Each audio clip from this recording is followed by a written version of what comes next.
folks, and welcome to Subjective Thoughts.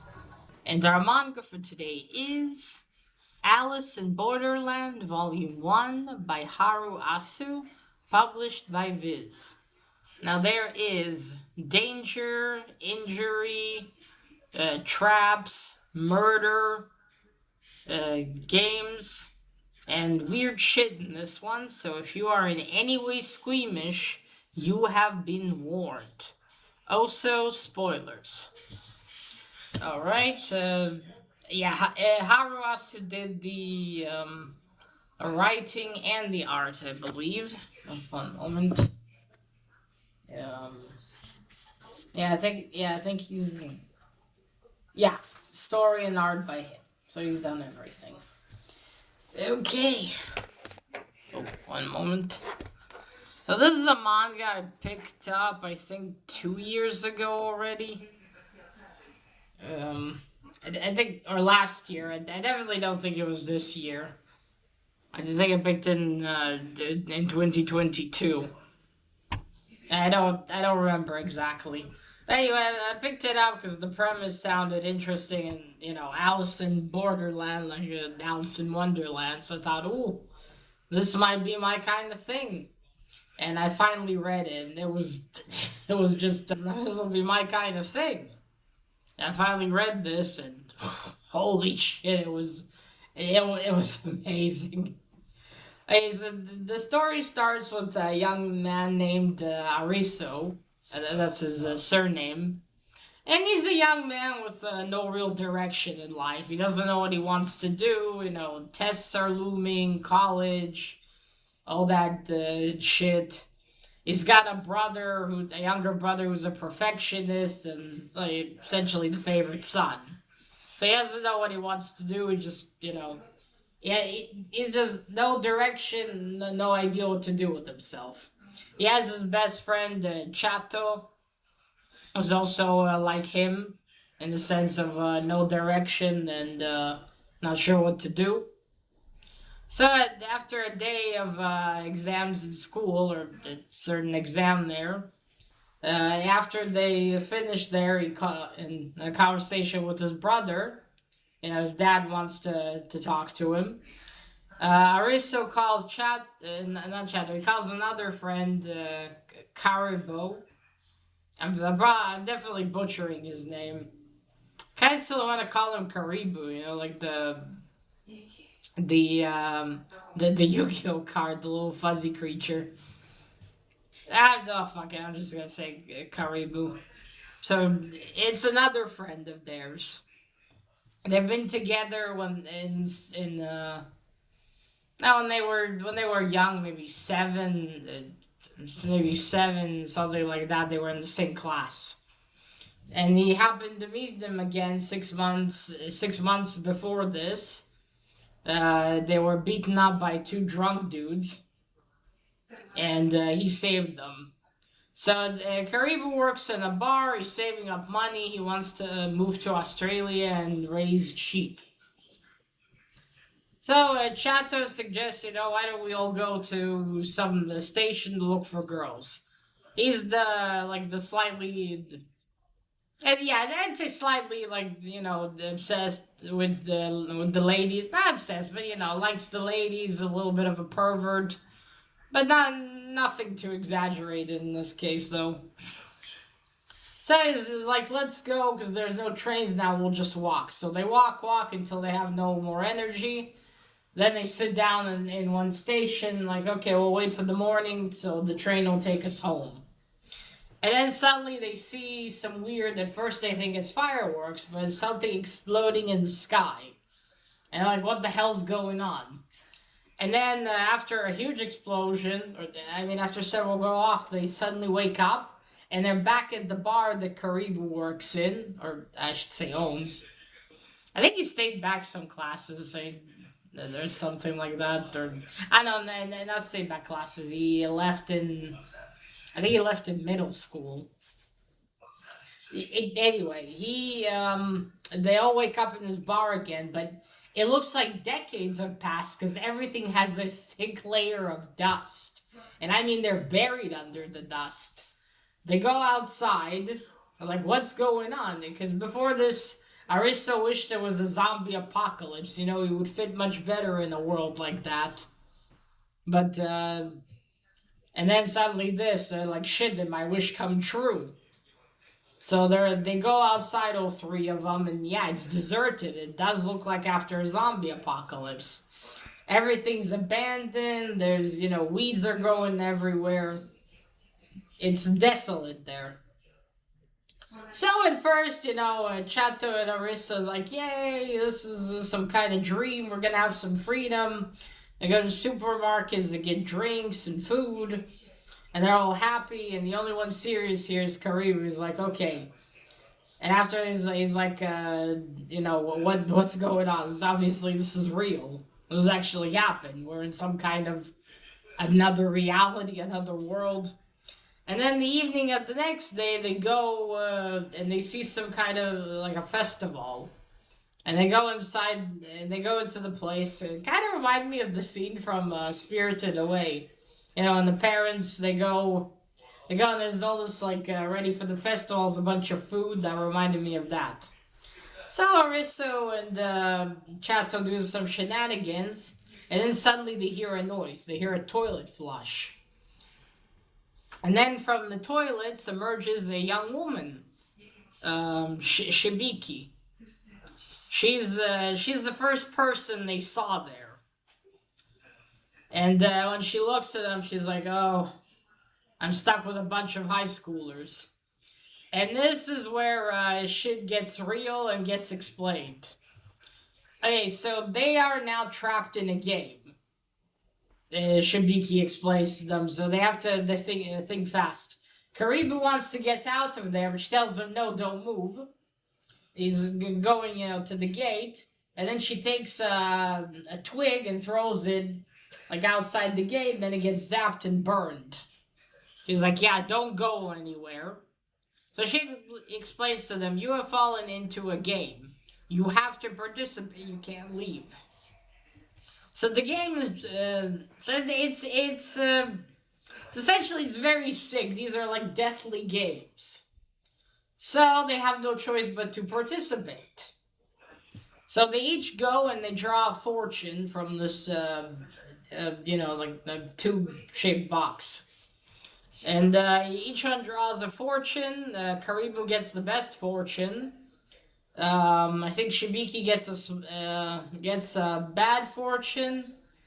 Chato gets a small fortune, and when it's okay, so they draw these fortunes. And the first game's like this: they have to answer a question after drawing a fortune if there's a question on it.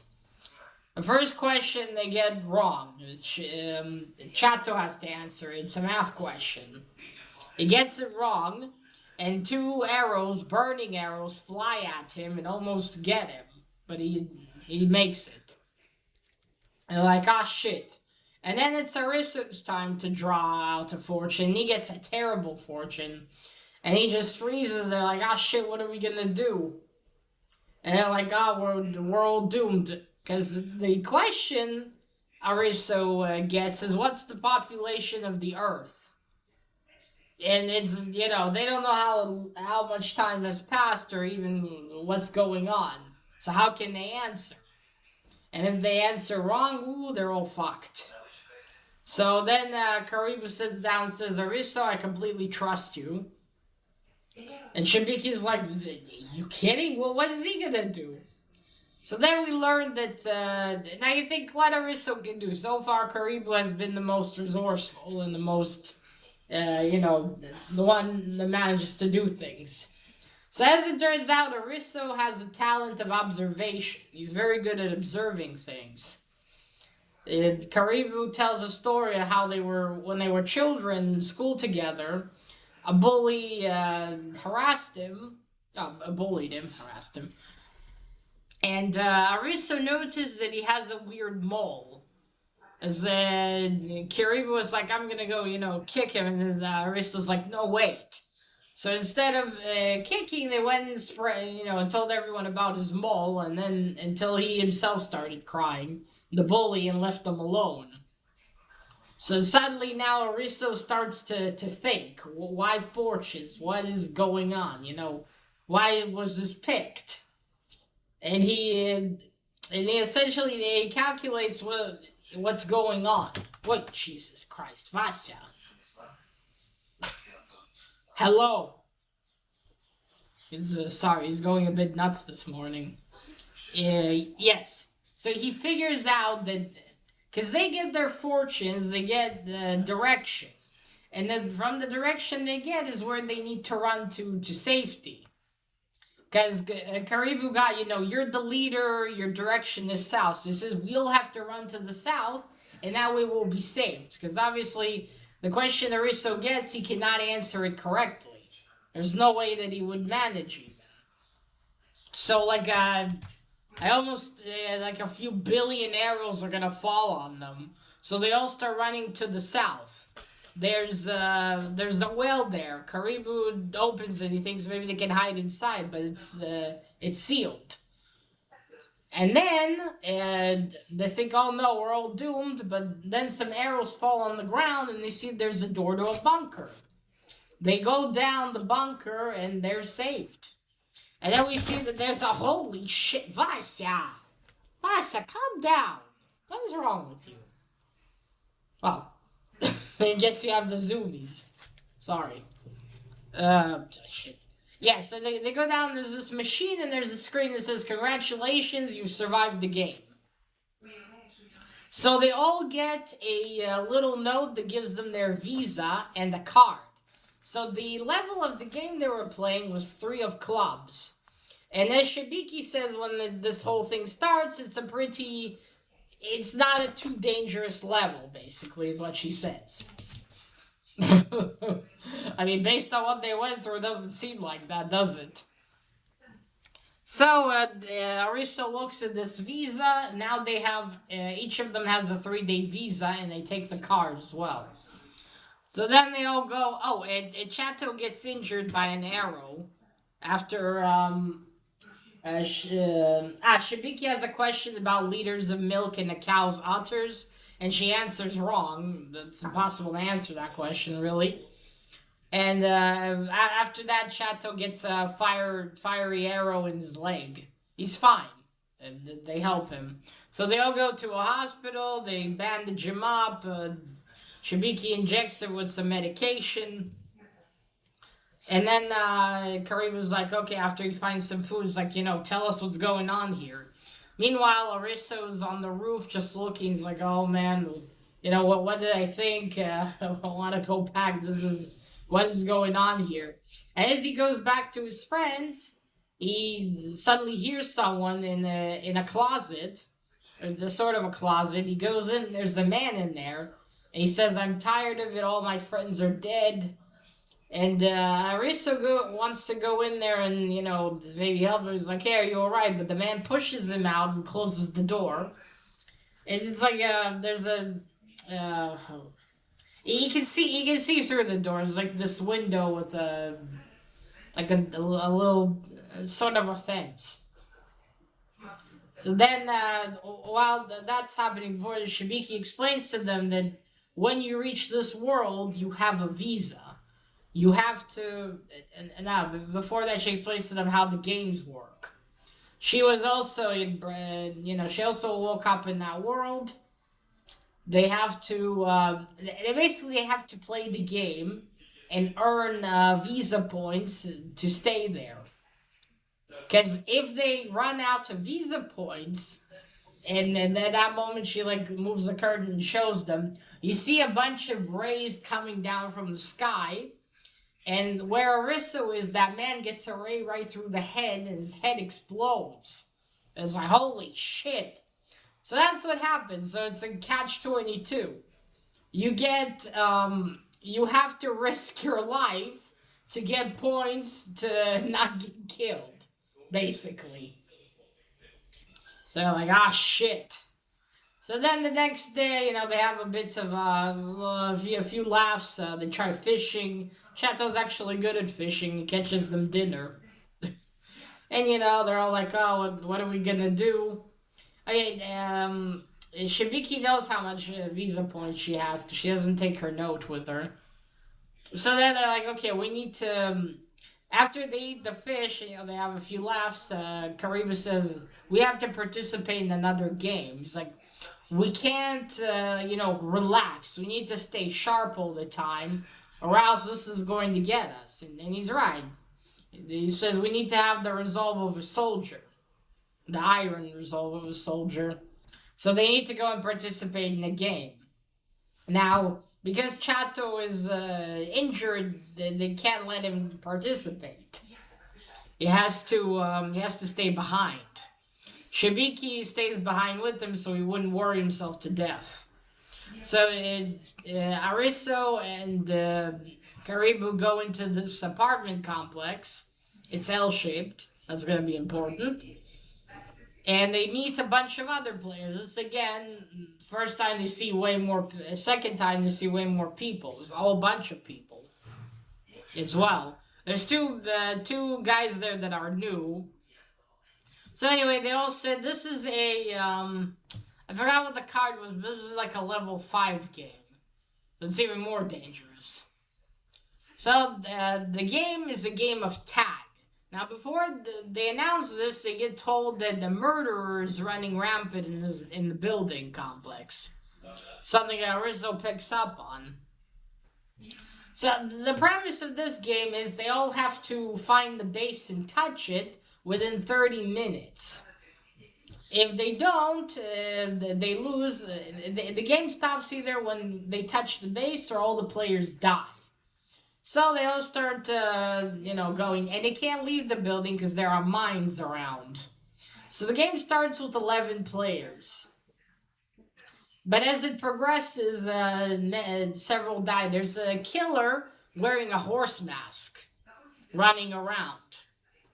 And, at first he's already killed a few. One person went out and said, no, I can't take this. I'm going to go and just get out of here, and steps on a mine and obviously dead.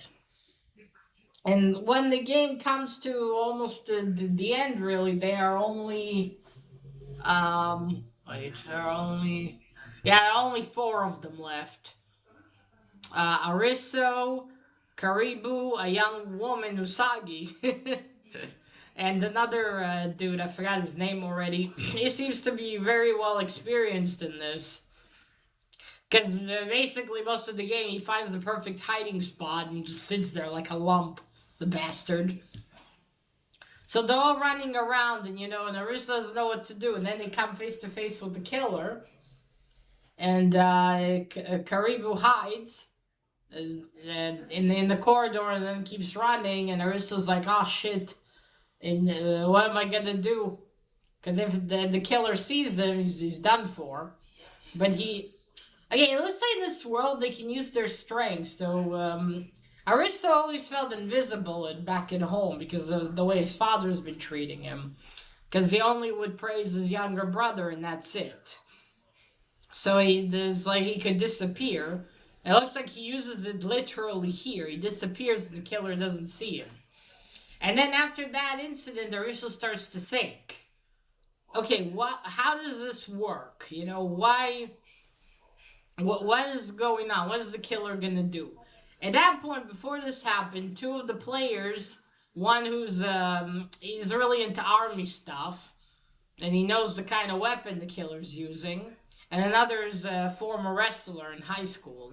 So they're like, okay, we're gonna kill this guy, and then Karibu finds them and wants to join them because he thinks Ariso was killed, that he left him there, and that he was murdered. Not killed, murdered.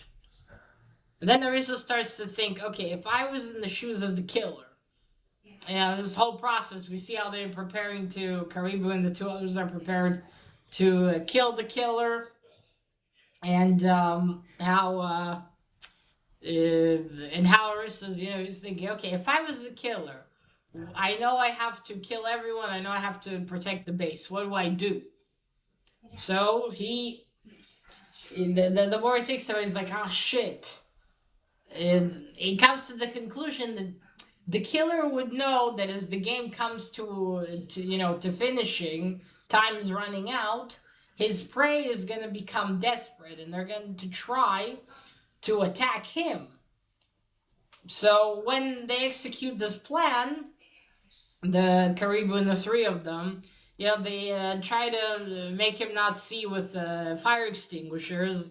They spread the foam, and then the former wrestler jumps on him to break his neck. While this is happening, Arista finally reasons he's not gonna, because the gun he uses is Mac, was it Mac 50 something? You still need time to reload it, even though it has a lot of bullets. And at that moment, Aristo's like, he's not going to stop to reload his gun. He's going to have several guns, which he does. So he kills the pro wrestler. The guy that planned this also gets killed. Caribou manages to escape.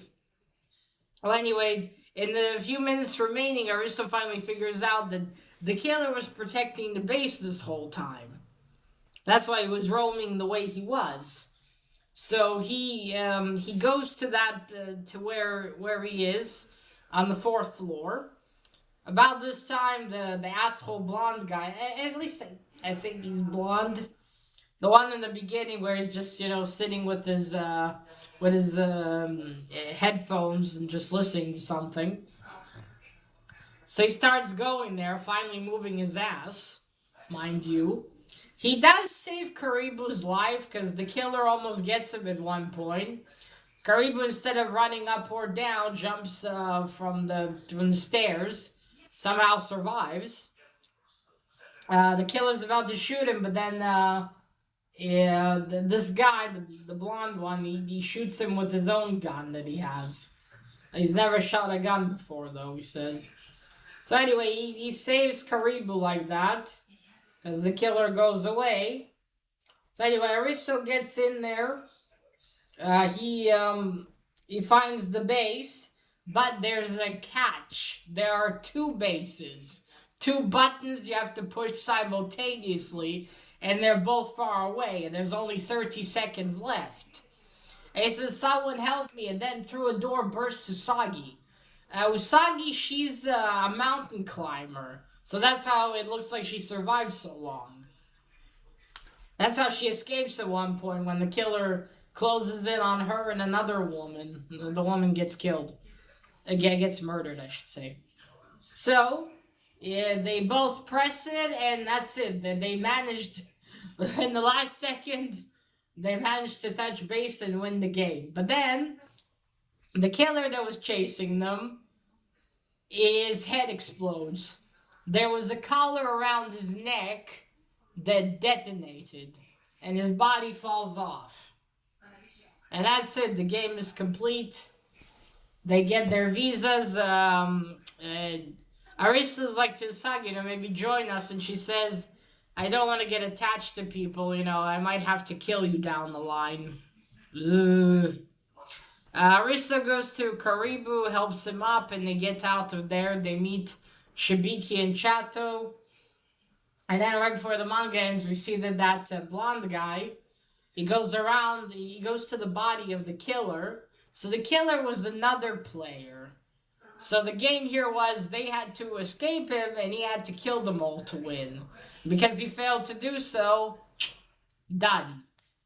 I wonder, did they make him put on the collar, or did they put the collar on him, whoever's keeping them there? And they also put on the horse mask, I guess, to make it harder for him. Poor bastard. I mean, I know he was killing them all and murdering them, but he was also trying to survive. Aristo's horrified. It's the first time he sees people get murdered. Yeah.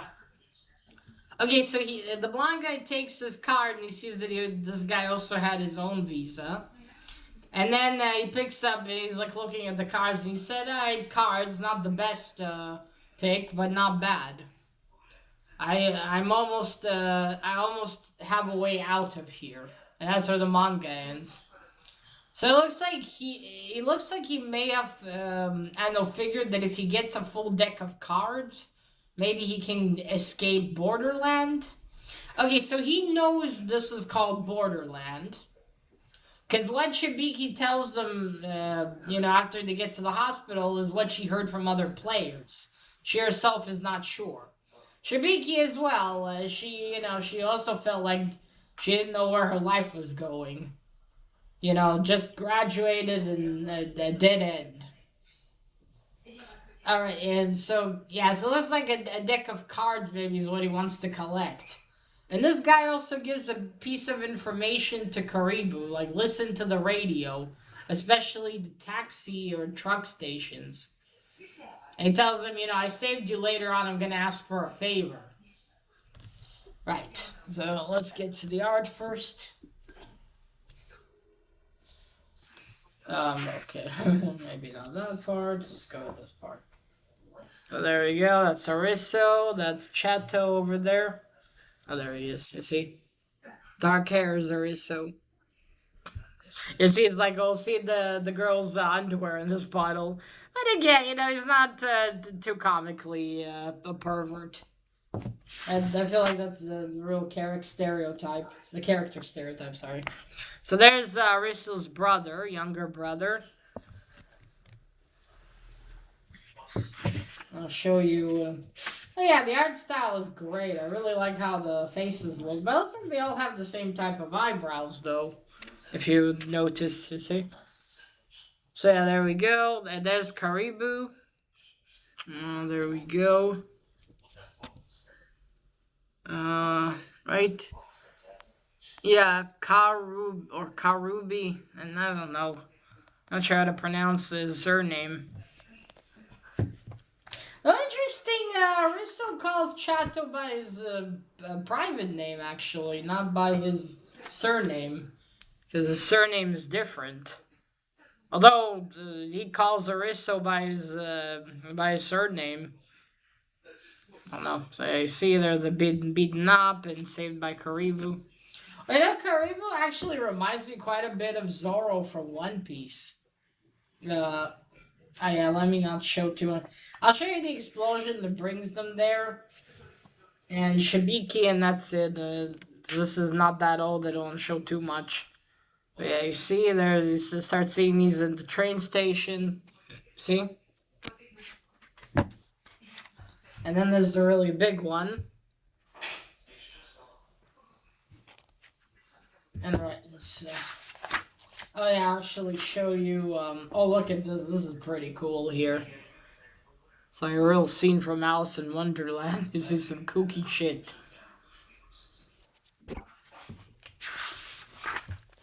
And there we go. You see like mountains of dust.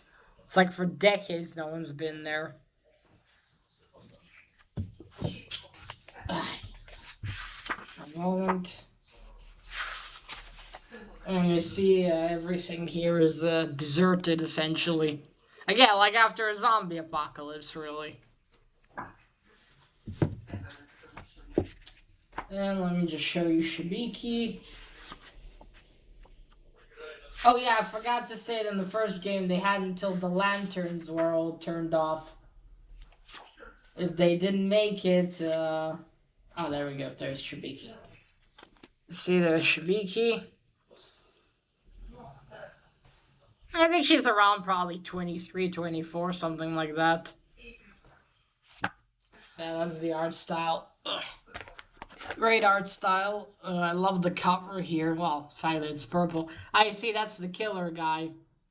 I was chasing him around in the horse mask. I wonder how he ended up in Borderland.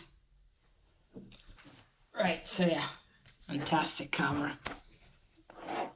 Alright, so the concept of Borderland obviously a lot like Alice in Wonderland, except Alice had a very weird adventure that although there were a few instances there that were dangerous, this is like that to the extreme.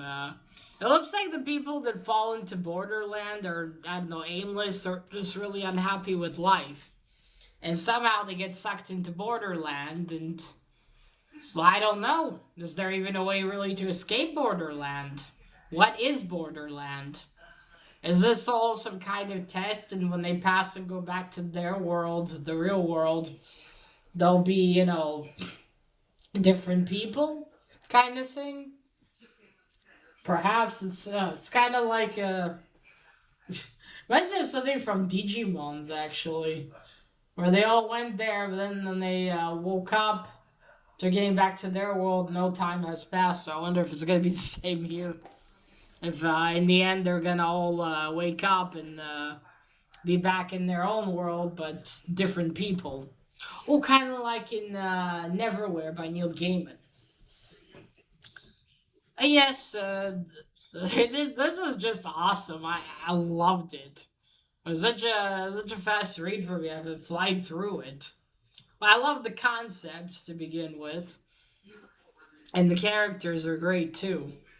Very interesting. What's going to happen now? This is a long manga series. It's got like 10 volumes, I think, and this is a combined one. I think this is two mangas together. But yeah, it's awesome. There's so much action and with the game and what is this world and who started it and how did they end up in there and what happened to those who are killed. They just disappear from the real world or they are found dead in the real world. What is how does this all work? What is going on? So many questions, but it does a great job of introducing the premise very quickly and very obviously of how things work. So from the get go, you're caught up and you understand perfectly how this not perfectly, but you get an understanding very quickly on how this seems to work. Of course, there's a lot more to be seen. What's gonna happen? Are they all gonna stick together? It's obviously also a very cruel set of games as well. Like Usagi said, will there come a time where Chato, Aristo, Karibu, and Shibiki gonna have to possibly hurt each other? I mean, we've seen what happened to Horse Mask guy. I mean, he had to. He was a collar was put on him, so he was also surviving. Yes, he murdered a lot of the people there, but he was doing it to survive. Oh yeah, shit, I was wrong. There remained I don't know, right? Oh, sorry, no, there were four. No, four. Yeah, four participants in the end. So yeah, see, you never know what you end up in, and you have to participate in a game, and you don't know what you'll get. You know what kind of game you're gonna stumble into.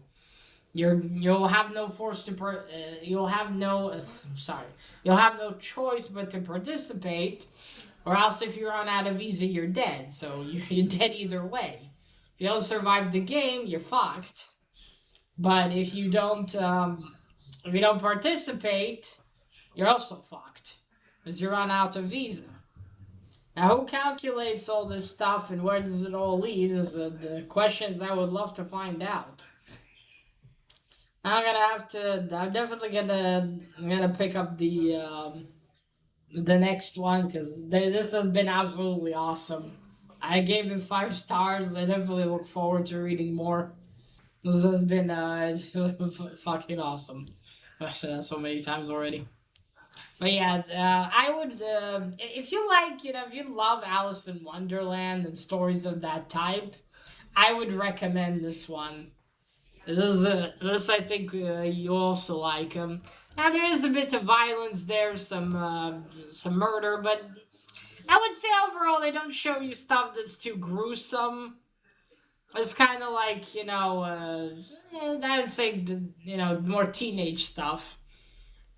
There is one scene where Shibiki is showering in the river, but again, they don't show you anything too indecent. So yeah, if you don't mind a bit of violence, then I think you'll really enjoy this. And of course, if you don't like that kind of stuff, then this might not be for you. And still, if you like, the concept of Alice in Wonderland, highly recommend. Well, also, Borderland, apparently they give you a definition there, so it's the end. It's like, the end, death, thing of the such. That was border, like a border to somewhere. That's what I thought. Oh, and also I love how in the you see, in the A there's a skull. That was pretty cool. I don't know if you can see that very well or not.